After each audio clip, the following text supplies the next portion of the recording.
הספרים, משלמים $25. דרך אגב, אני בדקתי את זה, היה באמת בחנויות הספרים. באותה תקופה גרנו בארצות הברית, ויש שם פשוט רשימות. שם ההדהנטר, כמה עובדים יש שם, באיזה תחום הם נמצאים, באיזה מקום הם נמצאים, כי כמעט תמיד זה לוקלי, או כי אתה מחפש עבודה בשיקגו, אז אתה מחפש חברת הנדרס בשיקגו, שמכירה את החברות בשיקגו. והם קנו את החברה הזו ב$5 מיליון, בשנת 1996. עכשיו בואו נראה מה הם עשו איתם. החבר'ה האלה באמת, הם היו צמד אחים מדהימים, נהיינו חברים טובים ותמיד התפעלתי מהיצירתיות שלהם. הם אמרו, רגע, יש לי רשימה של כל ההדהנטרים בניו יורק, בארצות הברית. מה אני יכול לעשות עם רשימה כזו? יש לי רעיון. ואז הם הלכו ושכרו בחור ישיבה בניו יורק. Okay? הם היו יהודיים, אבל לא קרובים לישיבות, בוא נגיד ככה, אבל הם שכרו בחור ישיבה בניו יורק, פארט-טיים, שיתקשר לכל ההדהנטרס ויתחיל לרחל איתם. מה אתם עושים, מה חשוב, מה לא חשוב, בקיצור, לא יודע מה, ואז הם ייצרו ניוזלטר. הניוזלטר היה דף פוליו, כזה, כמו קרטון כזה, זה כמו עטיפה של מחברות קטנות, כזה חום כזה, מקופל לשניים, בכוונה נראה כזה באמת רכילותי כזה, ושם הם פשוט כתבו כל מה שהוא אסף. אני יודע, הבן אדם הזה עבר מחברה הזו לחברה הזו, החברה הזו נקנתה, החברה הזו התפרקה, לא יודע מה כתבו שם, לא משנה. אבל הגאונות הייתה שהם מכרו את זה לאותם חבר'ה, כל מי שרשום אצלם בספר, הם פנו אליהם באופן אישי, כזה מכתבי וכדומה, והתחילו להחתים אותם על הניוזלטר הזה שהיה יוצא פעם בשבועיים, תמורת $600 לשנה. והם אמרו לי, אתה לא תאמין כמה כסף אנחנו עושים על הדבר המטופש הזה עם אותו חצי משרה של בחור ישיבה בניו יורק. ואז הם, כמו שאתם רואים, זה היה הפריימרי ניוז של הקהילייה הקטנה הזו. ואז הם אמרו, רגע, אנחנו כבר מצליחים ליצור קהילייה, בואו נעבור לשלב הבא, ואז הם התחילו לעשות סדרה של conferences ל-Headhunters. גולת הכותרת הייתה קונפרנס בניו יורק סיטי. הם הזמינו אותי פעם לבוא לקונפרנס הזה, שהיה משעמם תופת. והם הפכו להיות, נקרא לזה המנהלים של כל האקוסיסטם הזה של Headhunters. בעצם הם יצרו את זה כאקוסיסטם בעקבות הספר שהיה להם. ואז זמן קצר לאחר מכן, בדצמבר שנת 2000, הם מכרו את החברה ב$45 מיליון. אוקיי? ואז כשהם מכרו את החברה, הם באו אליי ואמרו לי, תשמע, יונתן, יש לנו רעיון חדש. אמרתי, מה הרעיון החדש? אז הם אמרו, אתה יודע, לכל חברה ציבורית, יש להם investor relations, יש להם איזשהו executive, שתפקידו להיות ה-investor relations. זה מקצוע מאוד מסובך, אתה צריך לדעת מה אתה מותר לך להגיד, מה אסור לך להגיד, איך אתה מתנהג עם המשקיעים, בלה בלה בלה בלה. אנחנו רוצים לעשות בדיוק אותו דבר, רק תן לי את הרשימה של כל ה-investor relations וכל החברות הציבוריות בארצות הברית. אמרתי להם, בסדר. הרצתי שאילתה בזום אינפו, הכנתי את הרשימה, נתתי להם את הרשימה, ובאיזשהו שלב הם ירדו מזה. אני לא יודע למה, הם התחילו לעבוד על זה, אבל אחרי זה החליטו שהם עשו מספיק כסף, זה לא מעניין אותם לעשות את זה יותר, או משהו כזה, לא בדיוק ברור לי, וניתק הקשר בינינו אחרי זמן מסוים. אבל השורה האחרונה היא החשובה פה. תזכרו מה אמרתי לכם מיליון פעם. הדבר הראשון שאתה צריך לעשות זה להכין רשימה של לקוחות הפוטנציאליים שלכם. זוכרים את זה? אמרתי לכם את זה פעם ועוד פעם ועוד פעם, וזו הסיבה. ברגע שיש לך רשימה של חברות או אנשים, זה לא משנה, שיש להם מכנה משותף, שבגללו הכנסת אותם לרשימה, ויש להם מכנה משותף, המכנה המשותף הוא כרטיס הכניסה שלך ל-hearts and minds of them. זה כרטיס הכניסה. בין אם זה investor relations, בין אם זה headhunters, יש להם מכנה משותף. וכמעט תמיד, אף אחד לא מטפל במכנה המשותף הזה, כי זה כזה מין משהו בצד, לא מעניין אף אחד, נכון? אבל הגאונות של שני החבר'ה הצעירים הללו הייתה איך אני לוקח את המכנה המשותף הזה, והופך אותו לנכס. Okay? כשאני אמרתי קודם שלבנות ברנד יש לזה גם משמעויות כלכליות שחורגות הרבה מעבר למוצר שאתה חושב עליו, זוהי כוונתי. עצם העובדה שהגדרת מי הלקוחות ומה המכנה המשותף שלהם ויש לך רשימה, יש לך נכס אמיתי ביד, נכון?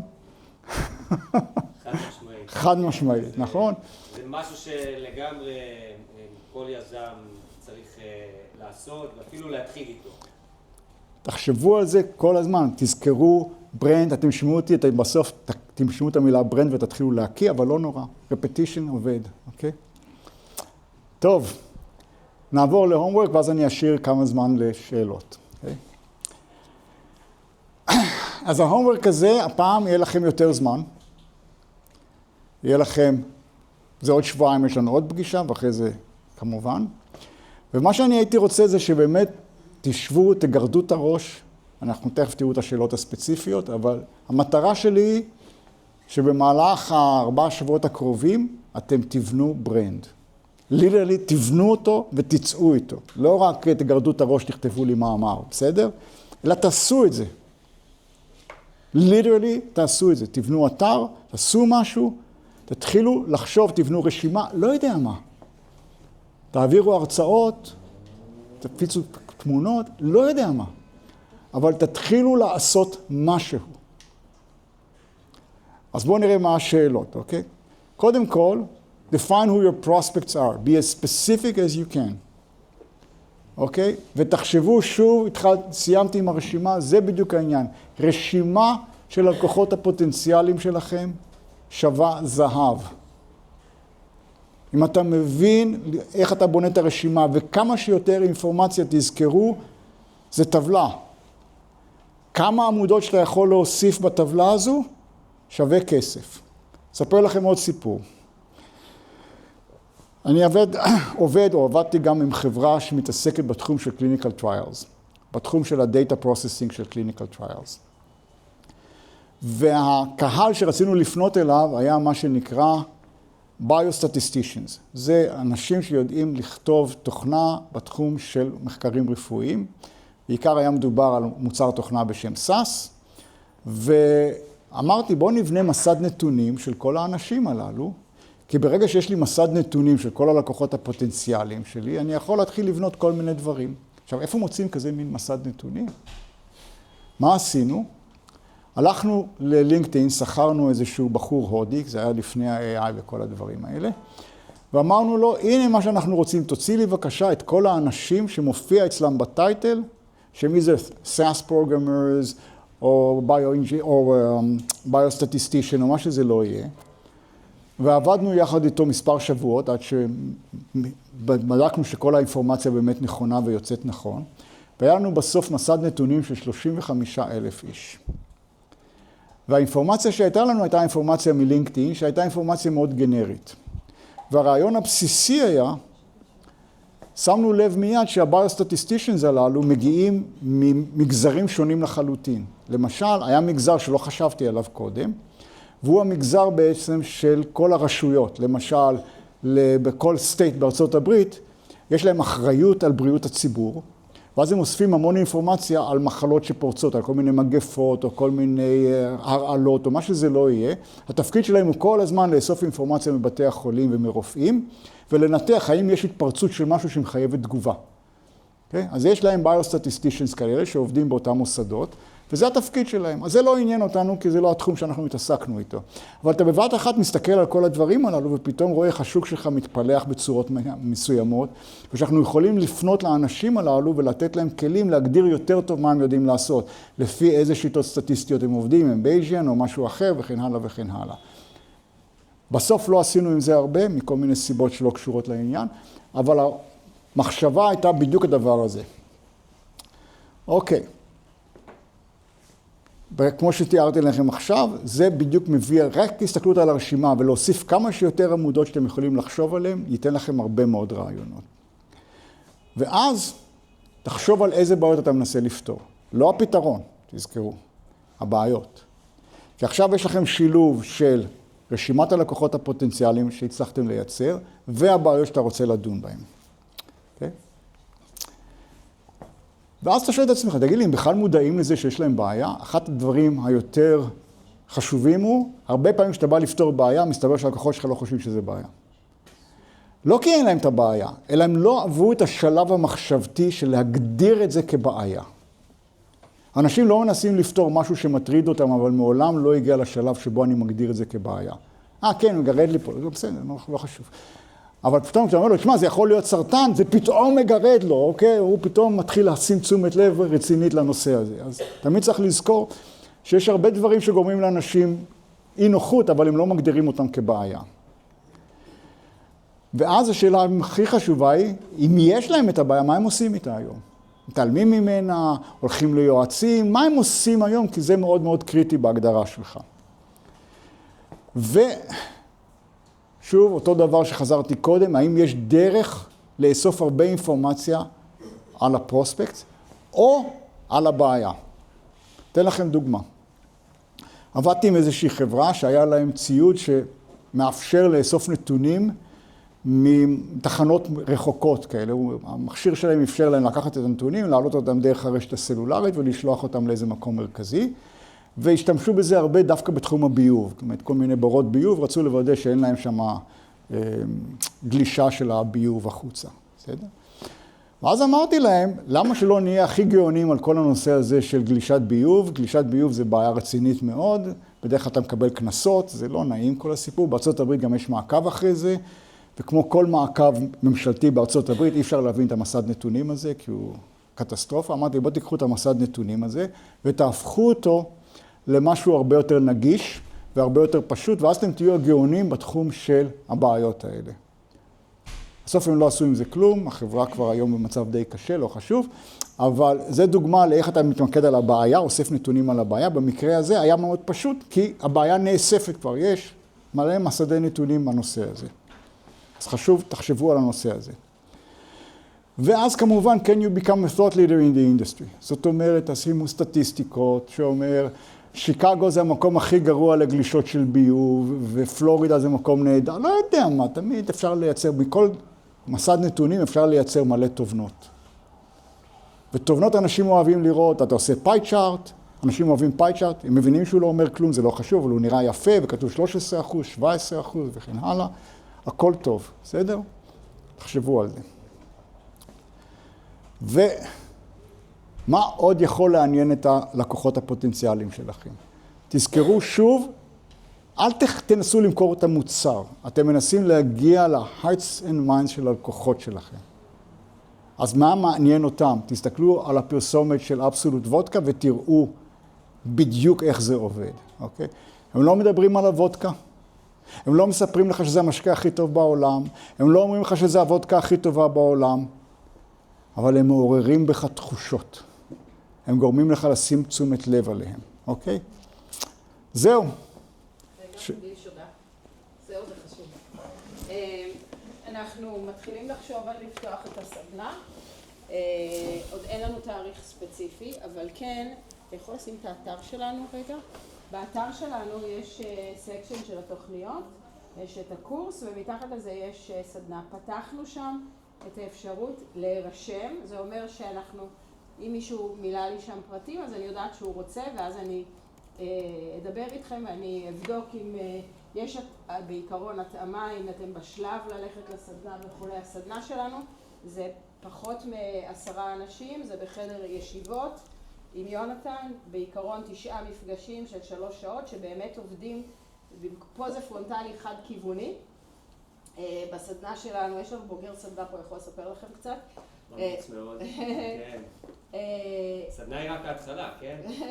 תלוי איך מסתכלים על זה. והסדנה היא בעצם דו-כיוונית, זאת אומרת ממש נותנים מטלות על המיזם שלכם ועושים הלוך ושוב. אז אם תעשה our program, זה הפוסט, זה הקורס, כן, וורקשופ, אתם עושים פה, תלחץ יונתן? כאן, ב-apply here. כן, אתם רואים ה-dates to be delivered, כי אני עוד לא זה. אם אתם ממלאים לי את הטופס הזה, פותח לי אתכם, ואז אני יודעת ליצור איתכם קשר בעניין הזה. אז אם תתחילו לחשוב על זה, אם זה מעניין, אז פה זה המקום להגיד. טוב. זהו? כן. אוקיי. אז עכשיו שאלות. עכשיו שאלות. כן. מה? באיזה ימים זה יהיה? לא סוכם. אני לא לגמרי סגורה. זה יהיה כנראה, הקורס בעיקרון מסתיים בסוף מאי. בעיקרון, מי שזכאי ללכת לסדנה, אלא אם כן מקרים חריגים ואנשים שאמרו לי שהם השלימו ודיברנו על זה וכולי, זה מי שהיה 80% מהשיעורים של הקורס. זה אומר שאני לא יכולה פחות או יותר להתחיל עד אחרי פסח, שזה הכיוון, וזה לא יהיה ביום חמישי. כדי שלא, כי גם במאי יהיה ביום חמישי עדיין פעמיים שניפגש פה בסדנה. יש לי, בגלל שראשון שני מוקדש אצלנו לחברות של הרזידנסי בדרך כלל, כנראה שזה יהיה בימי רביעי, אבל זה כמובן עוד לא סגור הדבר הזה, וזה 3 שעות, ויש פיצה באמצע. כשהיא מגיעה. כשהיא מגיעה, נכון, היה לנו פדיחה בפאונדרס קלאב. ומקדמים שם את החברות באופן משמעותי. אם אתה רוצה לעמוד ולהגיד כמה דברים, אז אני אשמח. בוא. בוא בספונטני. יאללה. טוב, קודם כל אני אגיד על יונתן ליגי, עליו כל צוות סמארט-אפ שבעצם מלווים אותי כ10 חודשים. משהו כזה. כן, משהו מאולתר, אוקיי. מלווים אותי כ10 חודשים, בכלל בלי לבקש תמורה, הם באמת, המטרה שלהם לקדם יזמים טכנולוגיים, אוקיי? ממש, מטרת על ונותנים הכל בשביל זה. ובאמת הגעתי לסדנה, הייתי 3 חודשים, כבר הייתה לי חברה, וב3 חודשים כאילו הזנקנו את החברה באופן משמעותי, הצלחתי להזניק אותה בהכוונתם ובסיוע שלהם, בין אם זה לעשות טבלה של 100 פרוספקטס, בעצם לקוחות פוטנציאליים, כולל פרסונות בפנים, שאני משתמש בזה גם היום, וגם בכולה 3 חודשים, מפגש פעם בשבועיים, כבר ראיתי גם גידול בהכנסות של החברה, באמת זה הרבה יותר תכלס, רואים שם תוצאות מדידות, וזה באמת מזניק גם את החברה, ובעיקר אותנו כיזמים וכמנכ"לים, אז אני מאוד ממליץ. היום אני גם כזה משתלב בתוך הרזידנסי. טוב, זה אל תגלה להם. כן, זהו, זה. שלב אחר. לא, אבל... אנחנו הצלמנו גרסאות מראש. עשינו שום דבר. ותודה לכם על הכל, באמת, זו הזדמנות. אוקיי, עוד שאלות? אז או שמעניתי על כל השאלות בהרצאה, או שאתם כבר רוצים ללכת הביתה. מי רוצה ללכת הביתה שירים את היד? שאלה. האמת שהשעה 5. אני יודע. שאלה קטנה. דיברת על כל הנושא של מיתוג. איך בזום אין עשיתם את הנושא של ברנדינג? אנחנו בהרצאה הבאה, אנחנו נעבור לעומק על זום אינפו. השארתי את זה להרצאה הבאה. עוד שאלות? אוקיי. אז יש לכם מלא שיעורי בית. אני נורא מבקש שבעוד חודש כולכם תראו לי איך נהייתם אנשים מפורסמים. בסדר? ביי. תודה.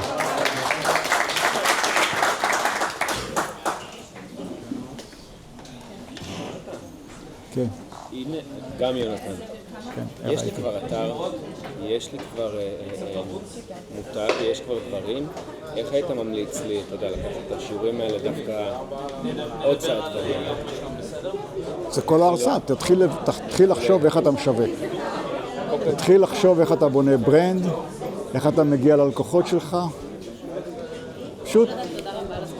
פשוט להתחיל מצד 2 ולא מצד 1. מה זה? פשוט להתחיל מהצד השני ולא מהצד כן, הראשון. בדיוק. כולם באים לי עם המוצר, לא מעניין אף אחד. מהמם, אחלה הצעה, תודה. מה נשמע? רציתי להגיד שאתה משתפר, כן, השנה זה הרבה יותר קליט, אולי בגלל שאני כבר מכיר את החומר קצת. לא, אני השקעתי הרבה מחשבה על... הרבה יותר קליט, זה פחות מעמיס, השקפים שלך פחות עמוסים, פחות שקפים גם, אבל יותר... אני השקעתי הרבה עבודה בלבנות בסיפור. זאת אומרת, אני לוקח את האנשים דרך סיפור שלב בדרך, וכן, זה היה, השקעתי הרבה עבודה בזה. אנחנו גם כותבים ספר, אז זה בעצם בשבילי העבודה שאני רוצה להשקיע, שהספר יזרום וכל הדברים האלה יופיעו בו. אבל זה טוב. הרבה יותר... אני מקווה שזה גם עוזר. בטח, אני חושב, תראה, אתה צריך עוד פעם, גם מה שדיברנו, בטח לא זוכר, אבל דיברנו, כן, שהדבר הזה, אני חושב שזה הכי טוב, זה הכי שימושי והכי טוב לצעירים של הצעירים. וזה הקהל שזה הכי פחות מעניין אותם, כי הם לא רואים בעיניים את הדברים האלה עדיין, אין להם את הניסיון. מי שלא חווה כישלון, אין לו כנראה עדיין מודעות. נכון. אז כמה שאתה מפשט יותר, זה ככה יותר קורץ להם יותר. נכון. אבל בהמשך למה שאתה אומר, אנחנו עכשיו מתחילים, כיוון שאני מרגיש שכבר ההרצאות הן ברמה יותר ניתנת לשכפול, זאת אומרת, הן פשוטות, הן ברורות, אז אנחנו מתחילים לעבוד כרגע עם מרצים שיעבירו את זה באוניברסיטאות. לא מגיע לבתי ספר עדיין, אבל בעיקר לא רק באוניברסיטאות הגדולות, ששם יש פרופסורים שמשחקים בקקה, אני מדבר יותר על המכללות, נקרא לזה, במקומות שאנשים באים ללמוד, תכלס. אז יש לנו כבר 3 מרצים שלוקחים את החומר שלנו ויתחילו להעביר את זה במכללות. נראה. אני רוצה להפיץ את זה. צריכים לעשות את זה ב-8200. לקראת... תראה, יש לנו קשר עם אגודת הבוגרים של 8200. אלה, אתה יודע, שמסיימים כבר את החובה שלהם, לא כולם נשארים. כן, אני יודע. שמסיימים את שלושת השנים הפלוס שלהם, שמה. אני אגיד לך, אני בוגר 8200, אז אני עם העמותה. ואז הם עשו איזה כנס שנתי. אמרתי, נלך לראות את הכנס. בקיצור, נכנסתי והיה לי הלם טוטלי, היה לי תחושה שמחבר את הגילים של כל מי שנמצא שם, הם לא יגיעו לגיל שלי. מה זה ילדים מתרוצצים כזה? אמרתי, כן, אוקיי, הבנתי, הייתי אני ועוד איזה 2 תרחים זקנים ומלא ילדים בני 20. משם גדלים. אני מסכים לגמרי. תודה רבה. יופי, תודה באמת. כן, ידידי, חיים, מה נשמע? להתייעץ איתך, כן. אני יודע מי הלקוחות שלי, איך אני מוציא את הרשימות, כלומר אני מי הלקוחות שלך? הלקוחות שלי זה עסקים חרדיים, חנויות ומסעדות. חנויות ומסעדות. אוקיי. אז נורא פשוט. עכשיו, אני אגיד לך למה אני שואל, כי הבנתי שבכל הנושא של נגיד גוגל פלייסס, או כל מידע שהוא מאוגד, אסור לי לקחת אותו as is. הבנתי. כן. איזה כלי אני יכול להשתמש בו? אז סביר להניח שאתה יכול לעשות, תלך לנושא של סקרייפינג, יש לי מושג כזה שנקרא סקרייפינג. כן. יש מלא כלים של סקרייפינג, המון. אני ראיתי בגוגל AI, בגוגל קלאוד, יש את הדוקומנטיישן AI שאני יכול ללמד אותו איזה נתונים אני רוצה. כולם עושים סקרייפינג, בלי הרף. עכשיו תזכור שבסופו של דבר כל הדאטה הזה הוא פאבליק דומיין, הוא לא משהו מיוחד, אוקיי? זה כמו ספר טלפונים כמעט, אפילו תלך אני יודע, לספר טלפונים רגיל, ותגיד, הנה הרחובות שאני רוצה לקבל את כל זה, אתה תמצא אותם. זה לא מסובך. יש המון מקומות.